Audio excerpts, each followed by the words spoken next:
intentamos abrir la cabeza hablando con nuestro amigo Paulón, que está por ahí escuchándonos, me parece. Paulón, ¿estás por ahí? Sí, estoy acá. ¿Cómo estás, Moncho querido? ¿Cómo está toda la gente ahí de Radio Enlace? La Meli con cara de culo. Ludmi con cara de culo. Meli también. Ludmi con cara de culo. ¿Sabés por qué? Es de concentración. Sé por qué, por las medialunas, porque no fui, pero cuando vaya le llevo. Bien, retomamos eso. Bueno, ¿y vos cómo estás? Yo estoy muy bien, la verdad que contento. Me acaban de dar una buena noticia, así que estoy feliz. Bueno, me alegró, algún pajarito contó, me alegro mucho de que así sea, si es para bien, porque bueno, esto de las fronteras también viste que van y vienen, ¿no? Antes uno, digo, por hablar en plural, yo era mucho más estrecho con eso, me creía que uno solo podía hacer o realizarse en un solo lugar, después me pareció que no era tan así, ¿verdad?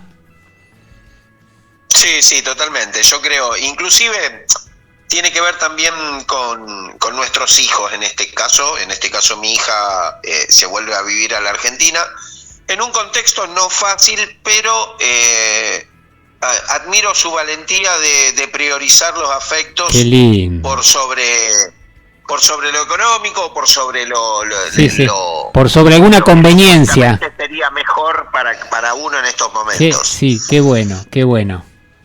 Qué bueno, me alegro mucho de que... Valorando eso, la espero con los brazos abiertos. Mirá vos, me quedé pensando cuando escuchaba esto que decía de los hijos y de lo que uno pone, ¿no? En esa construcción colectiva de los hijos y que no son nuestros hijos carnales, ¿no? Cómo también uno amplía después el criterio y se empieza a preocupar por los hijos de los amigos y por los jóvenes y por querer dejar algo diferente a lo que estamos atravesando, y lo enganché con esto que escuchaba en la última nota acerca de los profesionales y del rol del médico y del ascenso social y de los abogados en los pueblos. ¿Qué quisiste transmitirnos ahí en esa nota? Mira, yo creo que es muy importante volver a valorar, sacarnos un poco el chip que tenemos y empezar a valorar las funciones que no tienen que ver con lo comercial, que no tienen que ver con la sociedad de consumo. Un médico es importante no solamente porque la medicina es importante o porque los laboratorios son importantes y porque son un mercado en sí mismo. El médico es importante por lo que significa socialmente, por lo que la tranquilidad que le da a una comunidad tener un médico que forme parte de esa comunidad, que sea también un afecto, pero que sea médico, que sea abogado, o que sea enfermero, o que sea una persona que a lo mejor que estudió o que tiene una sabiduría, o que sea curandero. Sí. Que sea alguien... O el carpintero. Que hace un bien social a cambio de dinero o no. O a veces no. A veces simplemente por la vocación, a veces simplemente porque la persona que está enferma es una persona de su comunidad a la cual él protege. Yo creo que en nuestra historia argentina tenemos muchos casos de gente muy abnegada que tomó decisiones en determinado momento de no funcionar respecto del mercado y sí funcionar respecto de su comunidad. Entonces, volver a entender, y en esto lo veníamos hablando los programas anteriores, de empezar de dejar de ser tan verdugos con nosotros mismos a la hora de evaluarnos. Cuando hacemos política, cuando vamos a estudiar a una institución pública, cuando pareciera que siempre hacemos todo mal. Y en realidad estamos evaluando con las medidas de otros. Estamos evaluando en base al rol social que debe cumplir en una sociedad de mercado una persona. Correcto. Y nosotros tenemos que evaluar desde otro lugar. Nosotros creo que en esa evaluación entra lo afectivo, entra lo comunitario, entra la posibilidad de sentirnos que entre todos podemos, que no necesitamos a alguien por fuera de nuestra comunidad o el Dios mercado o lo que fuera para realizarnos en la vida. Porque si no terminamos... Decir, sí. No, perdón. Decía, si no terminamos funcionando con el discurso y con la lógica que nos están queriendo implementar y que nosotros queremos rechazar, pero como vos decís, terminamos funcionando de esa misma manera. Entonces, esto de volver a la fuente, por así decirlo, y de recurrir ante todo a lo que le pasa al otro y al afecto y a lo que le pasa a uno, es muy importante esto que decís vos de poder mirarnos en el espejo, porque además, si uno no logra en una primera instancia izarse uno mismo, difícilmente le pueda tender una mano al otro. Totalmente. Y a veces tenemos que corrernos de nosotros mismos para poder entender qué pasa alrededor. Yo el otro día justo estaba leyendo, hacía mucho que no lo leía, estaba leyendo un libro de Michel Foucault que hablaba del saber y el saber y el poder. Y me parecía muy interesante esto de pensar el saber como un poder, porque en nuestra sociedad se desarrolló de esa manera. Pero también tiene otra función social. Es como pensar el valor de uso y el valor de cambio que planteaba Marx en su momento, que decía que las cosas tenían un valor en el mercado, pero también tenían un valor de uso. Por supuesto. Es el valor que le da la persona, qué sé yo, a una papa. El valor que le da la persona a una papa es el valor de saciarle el hambre. No es los 200 pesos que te puede salir en el mercado. Es el valor de saciar el hambre que tengo. Entonces, Michel Foucault decía esto de que el saber estaba atado a un poder, y yo creo que también el saber tiene otras funciones mucho más comunitarias y mucho más nobles que ir a parar al mercado a vender la fuerza de trabajo del médico, del enfermero, en el caso de la gente de salud, o de un abogado, o de, qué sé yo, un ingeniero bioquímico. Y valorar eso es darle la posibilidad a la gente de que lo haga. Porque muchas veces cuando una persona hace eso de resignar plata para hacer una acción hacia un semejante y no es reconocida, después termina desistiendo de hacerlo. Y me parece que nosotros somos responsables de resaltar, de levantar ese tipo de actitudes, de agasajar con palabras a las personas que tienen ese tipo de actitudes, de reconocérselos, de tener un reconocimiento hacia esa gente, porque es lo que puede generar, me parece, una sociedad diferente. Es desde lo pequeño, es desde la micropolítica que se puede llegar a cambiar este mundo en el que estamos. No es desde las grandes estructuras. Más allá, que no te voy a decir que no es importante ganar el Estado y ponerlo al servicio del pueblo. Por supuesto. Pero no es la única manera. Pero hay una actitud que podemos tener en nuestras pequeñas comunidades, en nuestros pueblos, en nuestras ciudades, en nuestros barrios, en la unidad territorial que elijamos, para tener este tipo de actitudes hacia la gente que realmente hace algo por los demás. Valorar, ser grato, porque la ingratitud es un alimento muy poderoso de esta sociedad a la que llamamos meritocracia, que es una sociedad donde la gente vale por lo que tiene. Claro, vos sabés que, Mariano, me quedaba pensando en esto que vos decís, y me parece que el lugar que uno tenga con respecto a ese otro también es muy importante revisarlo, porque me parece que durante mucho tiempo, desde un lugar incluso piola, nos sentimos en la obligación de resolverle el problema al otro, como si pudiéramos.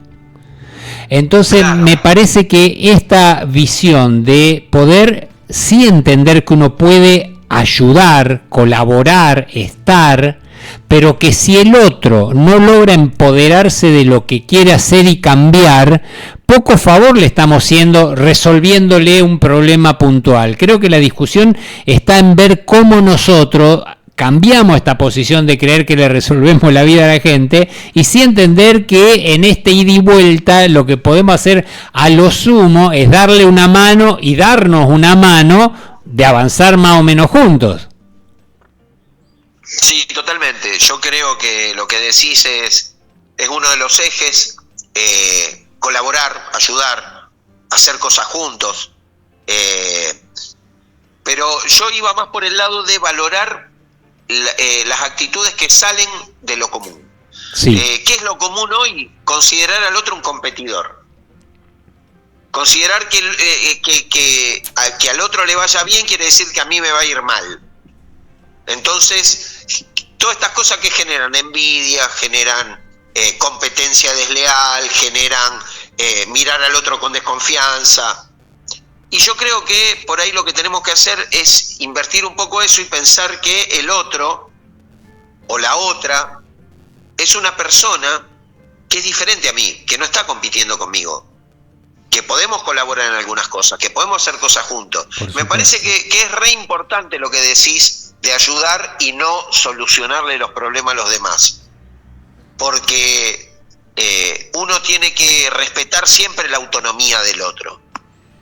Uno cuando se pone a resolverle la vida a los demás, también lo hace por una cuestión de que esa persona quede en deuda con uno. Claro. Si uno no sale de la lógica esta del mercado y no le da la posibilidad a la otra persona de que se desarrolle libremente, simplemente por estar permanentemente ayudándola, no le haces ningún favor. No, y no te haces ningún favor a vos mismo tampoco. Por supuesto. Porque no se construyen relaciones diferentes. No, quedás en un lugar de mierda vos también. Ahora, te escuchaba, decía, qué atravesado que estamos por esta cuestión binaria, ¿no? De lo bueno y lo malo, lo negro y lo feo, que o sos mi amigo o sos mi enemigo, o sos hombre o mujer, o estás conmigo o no estás conmigo.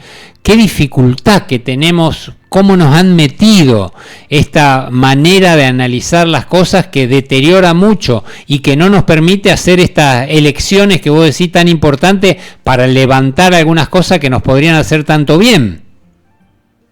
Sí, además es moralizante. Claro. El pensamiento binario es moralizante, claro. Porque vos lo que hacés, como vos dijiste, es bueno o malo. Claro. Entonces siempre es un Boca River, tenemos los enemigos y los aliados. Y yo creo que hay otra forma de relacionarse en comunidad.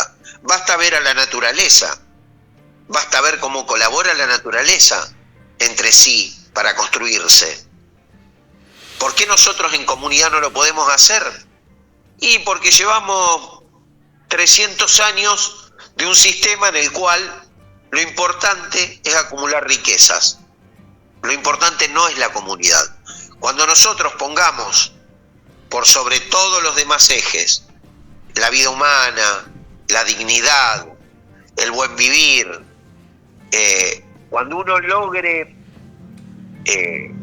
mirarse en el espejo y sentirse orgulloso no solamente de ser una persona, sino de la comunidad en la que vive. Nosotros, ¿cuántas veces escuchamos en los últimos tiempos que Argentina es un país de mierda? Sí. ¿Cuántas veces lo escuchamos? De gente que ocupa un lugar. Argentinos, vergüenza. Sí, sí. Hagamos un país mejor. En vez de decir que este es un país de mierda, hagamos un país mejor con nuestras actitudes, con nuestra valoración de los demás seres humanos, con fomentar la biodiversidad. Y cuando digo la biodiversidad lo digo en todo, Digo la diversidad en la naturaleza, pero también la diversidad cultural nuestra. Y a veces quienes nos decimos que nos interesa mucho el pueblo, somos iguales de prejuiciosos y moralizantes con los demás que la derecha a la que tanto criticamos. Correcto. Entonces, muchas veces, antes de juzgar a alguien, uno tiene que entender quién es esa persona, qué historia tuvo, por qué piensa como piensa. Y si no te vas a tomar ese trabajo, no lo juzgues. Seguro. Simplemente mirá para otro lado y seguí de largo, porque seguramente esa persona tiene dificultades que vos no las entendés. Seguro, y ahí no estás ni ayudándolo a él ni ayudándote vos a crecer tampoco. Exacto. Yo creo que no estamos en un buen momento de la humanidad en cuanto al humanismo, en cuanto al respeto por la diversidad, pero también creo que la transformación está a la vuelta de la esquina porque esta cultura meritocrática está en crisis. Cuando vos a la gente le dijiste durante años que lo mejor que le podía pasar era consumir y después no le das la posibilidad de consumir, la gente se enoja, primero, segundo vota mal, vota al que está más enojado que ellos, vota por el odio, y tercero, empieza a vivir de otra manera. Y empieza a vivir con estrategias de supervivencia que tienen en cuenta las cosas que a nosotros nos interesan, los afectos, la construcción colectiva, la cultura, el arte. Correcto. Y creo que estamos a la vuelta de la esquina de eso, puede pasar en cualquier momento. Sí, yo hablaba... Que nazca una generación que no le interese absolutamente nada el consumo. Estamos ahí. Sí, me parece que a veces vemos la luz, no la del tren de frente, pero yo también decía que de a rato, por lo menos de a rato, contaba lo que a mí me pasa, me parece que entiendo esta cuestión histórica en donde necesariamente tiene que transcurrir el tiempo, pero a veces me parece que es larguísimo, pero me parece que es larguísimo porque esta modalidad de lo que nos está pasando está dejando tanta gente afuera que eso me resulta muy largo y muy costoso y a veces me da mucha bronca. Y quizá lo que tenemos que hacer es lo que estamos adentro, salir un poco. Sí. Dejar de pensar que somos privilegiados por estar adentro, porque en realidad el estar adentro tampoco es un gran privilegio. Nos ha hecho olvidar de cosas elementales. Por supuesto. Nos hizo olvidar de cuidar a los afectos, nos hizo olvidar de... yo he visto en los últimos años cosas terribles, de peleas entre gente que se quería un montón por plata, por cosas que nunca les habían importado anteriormente, y bueno, cuando pasan esas cosas empezamos a perder. Sí, pero también cuando salimos un poco de la vidriera, salimos un poco de la góndola y nos juntamos con gente que ya está afuera y charlamos con ellos y nos damos cuenta que sus estrategias a veces son mucho más inteligentes que las nuestras, porque no nos implican todo nuestro cerebro pensar cómo sobrevivir, sino que encuentran modos mucho más simples de sobrevivir con otros elementos en su vida, con otros valores en su vida, con cosas mucho más simples. Nosotros vivimos endeudados. La clase que está dentro del sistema vive endeudada, salvo los ricos. Sí. Pero todos los demás vivimos ahí pagando créditos. Sí, creo que hay 2 o 3 preguntas que tenemos que reformularnos y volver a lo que vos decís, volver a las bases y a elegir lejos de esa manera de relacionarse, cambiar ahí el paradigma para que seamos un poco más felices todos, ¿no? Muchas veces las respuestas están en la naturaleza. Ahí hay que buscar. Muchas veces la respuesta está en entender los tiempos de la naturaleza y empezar a vivir con esos tiempos. Empezar a frenar el ritmo loco en el que estamos trepados, porque pasamos por 10.000 lugares y no vamos a ningún lado. Por supuesto. Sí. Y aparte, para cerrar, y sé que coincidís, de la naturaleza también sacamos un prodigio que nos ayuda a pensar y a relacionarnos, que es el vino. Totalmente. Así que... Y creo que hay que brindar más seguido. Exacto. El vino... A eso me refería. Creo que también es un buen motivo para juntarse. Así, a eso me refería. Amigos, se nos termina el programa. Agradecerte mucho, me alegro por la noticia que has recibido y nos contactamos el lunes que viene para seguir tirando paredes. Por supuesto. Cuenten conmigo. Les mando un abrazo inmenso a todo el staff y a toda la audiencia. Y bueno, estamos en contacto permanentemente. Seguimos transpirando la camiseta. Agradecido, muchas gracias. Un abrazo. Abrazo grande.